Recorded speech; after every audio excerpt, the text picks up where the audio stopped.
Have you seen my torch?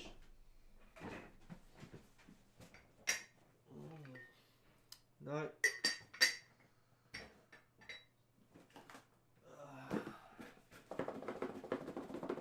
No. Um.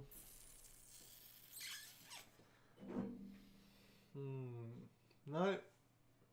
Oh, it's right here. Oh shit. Um.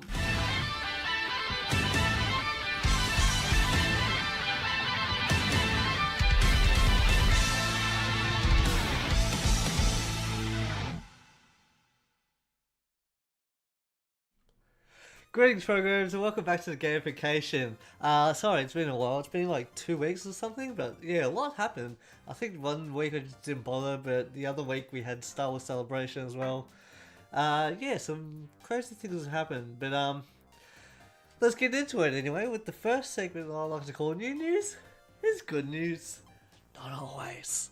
And speaking of not always, the first news here. Poor Peter Mayhew, the original Chewbacca, has unfortunately passed away. So, for first up, let's just have a minute of silence.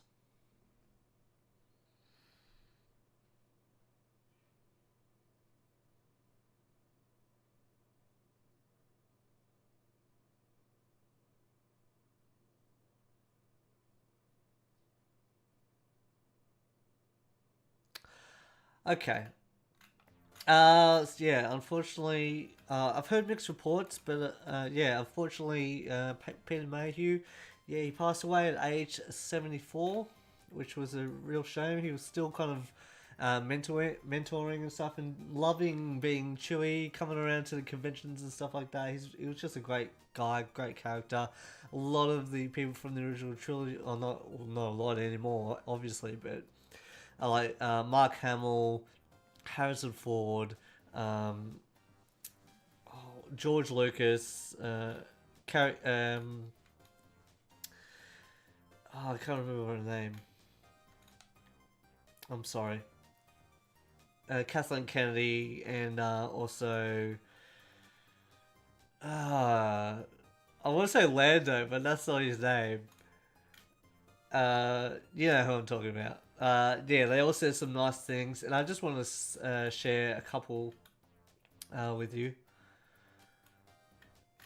From the article that was at StarWars.com. And just another nice little thing that Peter said once. He said, "quote Chewie transformed me." Peter said once, acting of the costume, the attitude was different, the walk was different. Do the scene, come back, take off the mask. Peter was back. It's great that he can really get into a different character like that and like just change people's perspectives and stuff just with a costume. And then Kathleen Kennedy put out a post saying, or a quote anyway, saying, "We're deeply saddened today by the news of Peter Mayhew's passing," said Lucasfilm President Kathleen Kennedy. "Since 1976, Peter's iconic portrayal of the loyal, lovable Chewbacca has been absolutely integral to the character's success and to the Star Wars saga itself.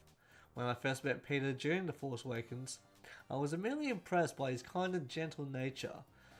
Peter was brilliantly able to express his personality through his skillful use of gesture, posture, and eyes. We all love Chewie and have Peter to thank for that enduring memory."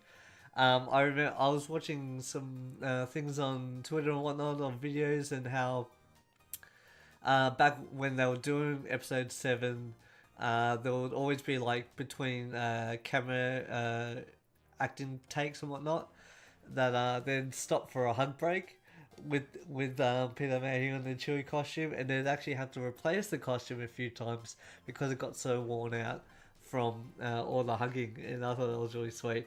Uh, Fans have long adored Chewie, and so did Peter. He consulted with the creators of Star Wars: The Clone Wars animated series, and when the character made an appearance, when the character made an appearance, so he really got into the how Chewie would respond to things and how he would move and act and stuff, so they could really get a good portrayal of him in that in the cartoon, so he could properly be represented, I guess.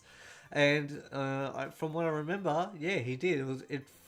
It really did feel like Chewie. It wasn't just another. It wasn't just another guy in a suit kind of thing. It wasn't just another a Wookiee, right? And then making the sounds that have been captured from beforehand. It was really Chewbacca. And yeah, and then Jonas Suotamo, who's kind of his not predecessor, his successor, right? I remember watching him at Star Wars Celebration. He'd get in with the crowds and stuff and take videos and photos and whatnot. He even got on stage and took over an interview. He was just doing Wookiee noises, and he's really part of the community now as well, which is great. So he's really carrying on the torch for Peter, I believe. George said, Peter was a wonderful man. He was the closest any human could be to a Wookiee. Big heart, gentle nature, and I learned to always let him win. He was a good friend and I'm saddened by his passing. So, Chewie made us laugh, he made us cry, he made us cheer. We love him. Thank you, Peter. And that was just really sweet. Everyone else sending out their love the last couple of days to the Wookiee Roars on Twitter and stuff like that, so I'll give a shout out to them. Yeah, so man, first news sucks. News number 2. That's number 3. Number 2. It's not great news as well. As thoughts turn to Dragon Age 4, BioWare insists that it remains 100% committed to Anthem. This is from Eurogamer. Just waiting for it to load because I didn't bother writing it all down. BioWare has, so this is Wesley Impel, deputy editor at Eurogamer, which is an affiliate of GamesIndustry.biz. Here we go. BioWare has insisted it remains committed to a battled looter shooter Anthem after players expressed concern about key developers potentially moving on to Dragon Age 4. Lead producer Mike Gamble took to Twitter to address a lot of incorrect speculation about BioWare's support for Anthem, which he added has not changed. And so this is a quote from Michael Gamble. There have been, I'll just put up here. There have been a lot of incorrect speculation on this. The studio's support commitment to Anthem has not changed. They made a thing before because Mark Dara, who had been previously working a lot on Anthem, he said, we aren't working on Dragon Age 3, we aren't working on Dragon Age 5. I guess that's that. Which is pretty much just saying, yeah, we're moving on to Dragon Age 4. Some of the key developer guys, especially the ones that had to come in because Anthem was such a mess. If you've read the Jason Schreier article. In response to a follow-up fan question. Okay, I'll just keep changing. How's my new transition? I like that. And in response to a follow-up fan question, that's from this guy called Michael at Spartan901. He said, you personally are no longer working on Anthem, correct? And neither is Gamble Mike, and BioWare is originally out, dealing with families. So who exactly is in charge of Anthem currently? Bernovo, any clear leadership, or have you all moved on? And then Michael Gamble replied, Bernovo and Robertson underscore ATX are your dudes to follow. So Chad Robertson and BioWare Gamble and Michael Gamble, Ben Irving, lead producer on Anthem, who works at BioWare Austin, and Chad Robertson, head of live service at BioWare Austin, as the two current Anthem leads. This exchange prompted some questions the future of Anthem, which in turn prompted Robertson to step in. Quote, we remain 100% committed to Anthem and look forward to showing players the new content we are working on, Robertson retweeted. We want to make sure we aren't over-promising, so our updates on what's coming in the game will be focused on when we have things near completion. That's key, I think. So they're not promising too much ahead of time. They're not getting our hopes up with, oh, this new change could be on the wind or anything like that. It would just be, hey, we've got these pretty much ready to go. They'll be coming out within a month or so.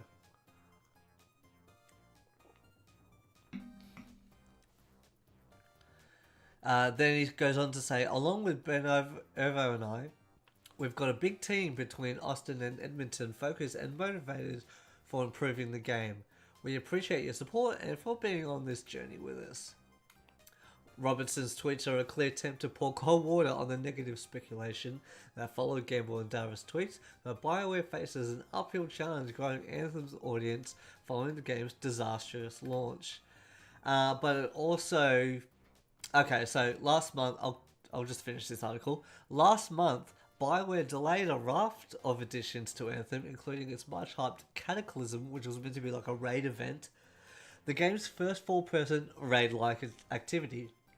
Cataclysm is just one of many features listed for Anthem's Act 1 of post-launch content, which has been pushed back as BioWare wrestles to struggle online game.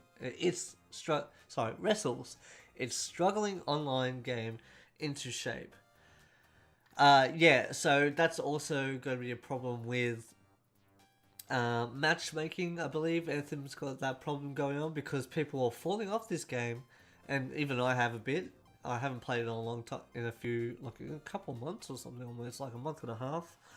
But if people aren't playing it, then it's not going to be almost worthwhile to put out some of these updates, and that's a shame.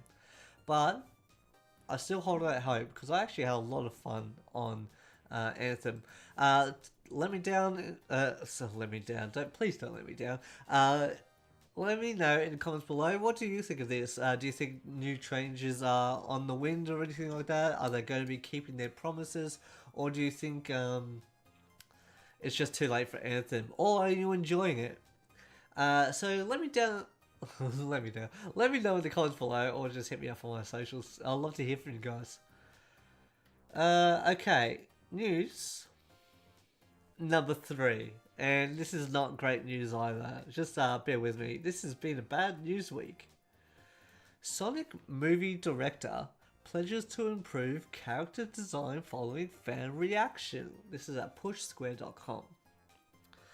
If you didn't know, the trailer for the live-action Sonic the Hedgehog movie came out, and you'll just have to see for yourself what you think of it, because what I thought, rough, yuck, ugh, nah, stay away, you know?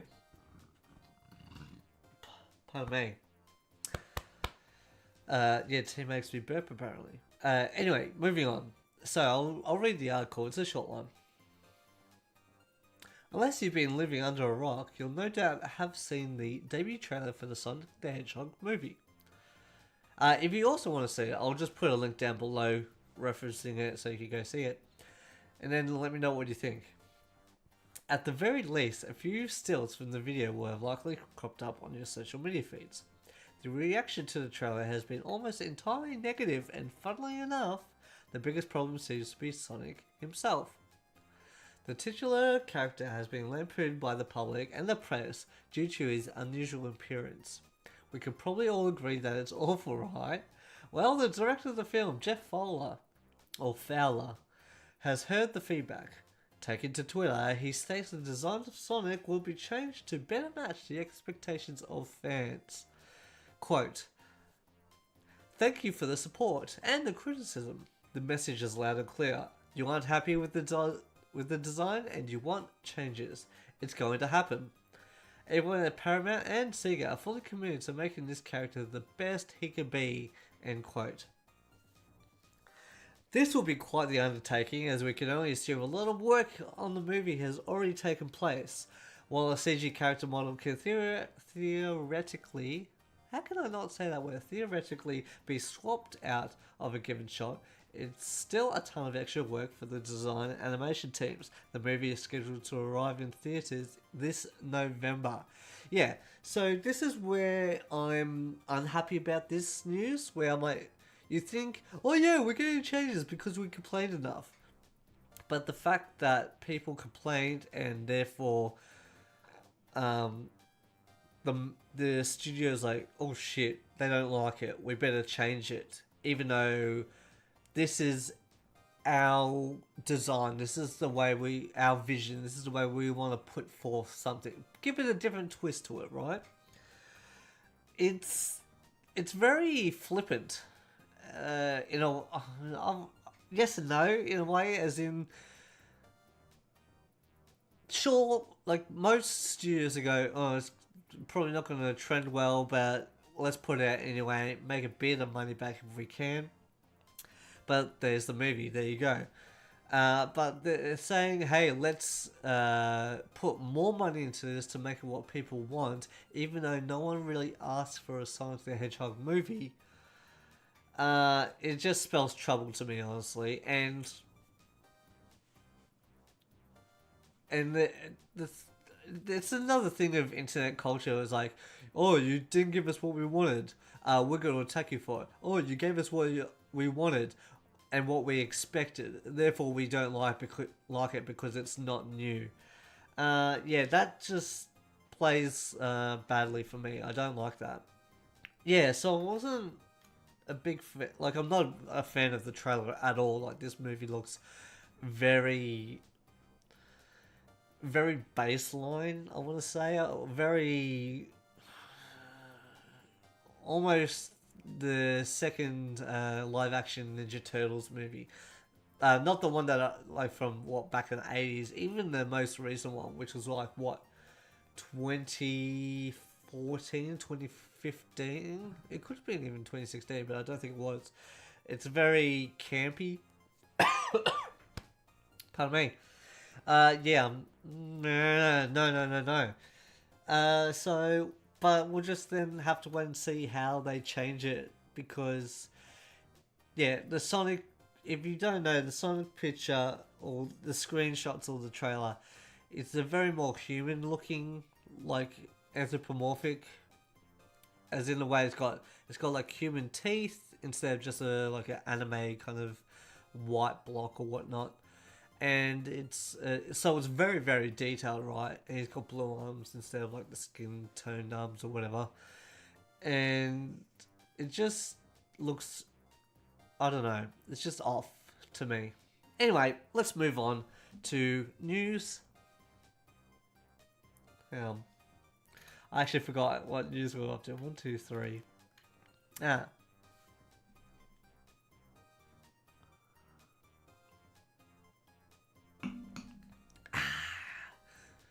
News number 4. There's a new Earthworm Jim game in development by the original team. This is from IGN.com. The new game will be produced by 10 of the original programmers, artists, audio team, and level designers. The full lineup of returning members has yet to be formally announced, but it is presumably made up of Doug Tenapel. Is that how you pronounce it? Tenapel? David Perry, Tommy Tallarico. Shout out to him because he does the video games live concerts, and that is amazing. So he did I believe the music for the first 2 games, or the audio for the first 2 games. Nick Brutti, Mike Dietz, Tom Tanaka, and Joey Kuris. The original Earthworm Jim development team. This new game will be released exclusively for the Intellivision Amico. Never heard of that. I haven't even heard of Intellivision, to be totally honest. A new console due for release in October 2020 that acts as a sort of remaster of the classic 1980s console.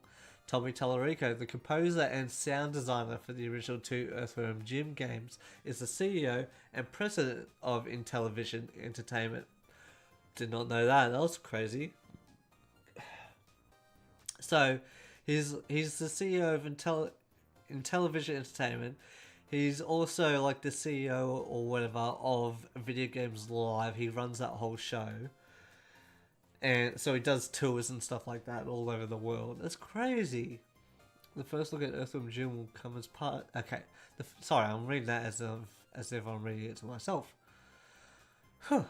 The first, I'm really rough at this. It's been whenever I take off more than a week, it's not good.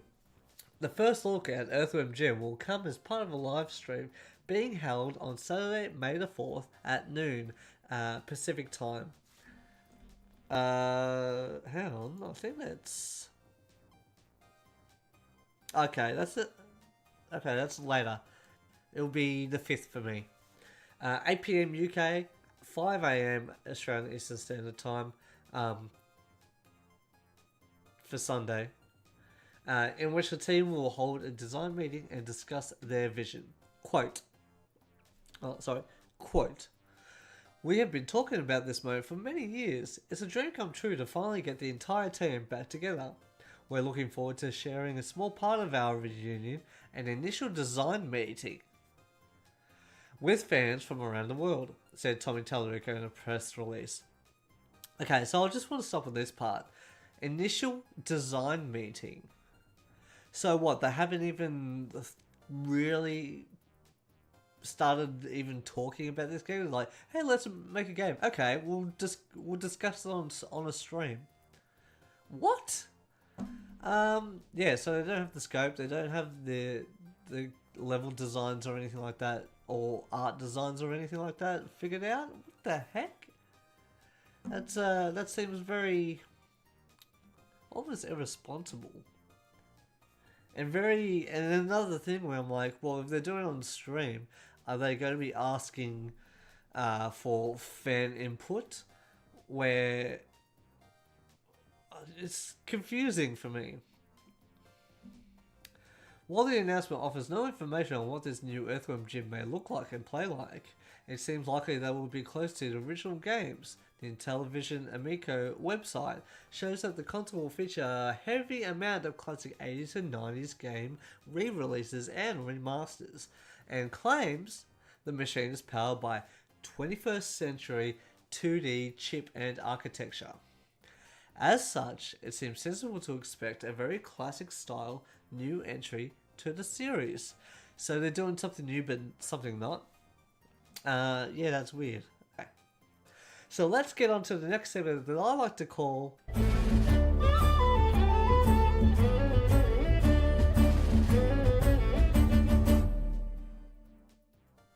That's it. What's on the nose board? Just little things that I thought worth mentioning, but it's not like a whole news segment part.